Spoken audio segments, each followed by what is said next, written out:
souhaitais absolument la crèche.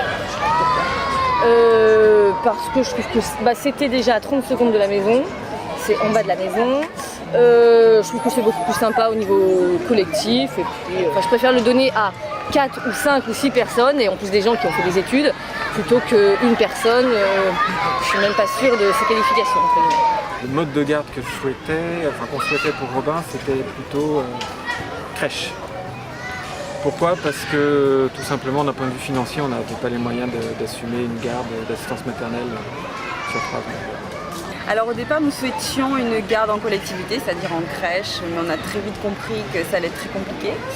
Donc on a commencé à s'intéresser au mode de groupe traditionnel des assistantes maternelles et on en est venu finalement à la garde partagée qu'on a découvert en fait en arrivant sur Paris. Ça fait peu de temps que nous sommes là-bas. Alors pour Ambroise, on souhaitait une garde où il soit bien et pas trop chahuté. Donc on a choisi la garde à domicile avec une nounou à la maison. Pendant un an, un petit peu plus d'1 an, il était gardé à la maison à son propre rythme. On était très contents de ce mode de garde-là. J'ai obtenu une place en crèche pour mes 2 enfants. J'étais très contente. J'ai eu beaucoup de chance parce que je sais je crois qu'il n'y a que 25% des enfants de cet âge qui ont une place en crèche. Donc ça fait quand même un pourcentage assez bas.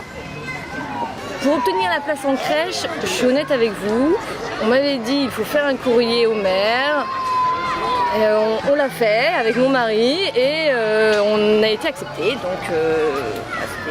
Il nous a fallu faire pas mal de démarches. En fait, on a dû démarcher quasiment à sa conception. Donc on a fait 6 mois bien avant qu'il naisse déjà, on a commencé à faire les démarches. Donc, ça nous a pris à peu près 1 an avant d'avoir la place en crèche. Je n'avais pas beaucoup d'espoir, non. Je me suis dit, j'ai tout de suite opté pour la garde partagée, je me suis tout de suite renseignée pour trouver un autre moyen.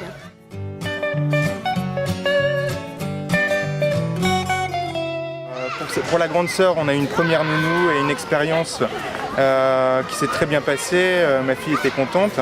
On s'est rendu compte au fil du temps que la sécurité, elle n'était pas excellente. Et donc c'est pour ça qu'on a changé aussi de nounou. Là, on a trouvé une personne qui est plus âgée, qui a une 50aine d'années, qui a de l'expérience des enfants. Et puis on a été très vigilants, très vigilants au début. Et puis là, elle a toute notre confiance et ça s'est vraiment bien passé.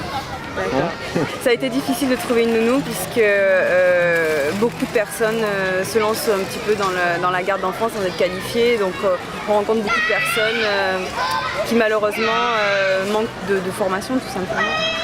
Mes 2 enfants ayant été gardés en crèche, l'aîné a 7 ans, donc il s'est passé 6 ans entre temps. Et je vois bien que la baisse de moyens, le personnel qui s'absente et qui n'est pas remplacé, leur bonne volonté est toujours la même. Le personnel est très impliqué et à Paris, il y a la chance d'avoir un personnel qui est formé. Mais elles sont un peu à bout, elles sont très fatiguées. Et quand on a par exemple 2 personnes et demie pour 6 bébés, sachant qu'ils peuvent être en crèche à partir de 2 mois et demi, ça fait beaucoup. Voilà, ça fait beaucoup.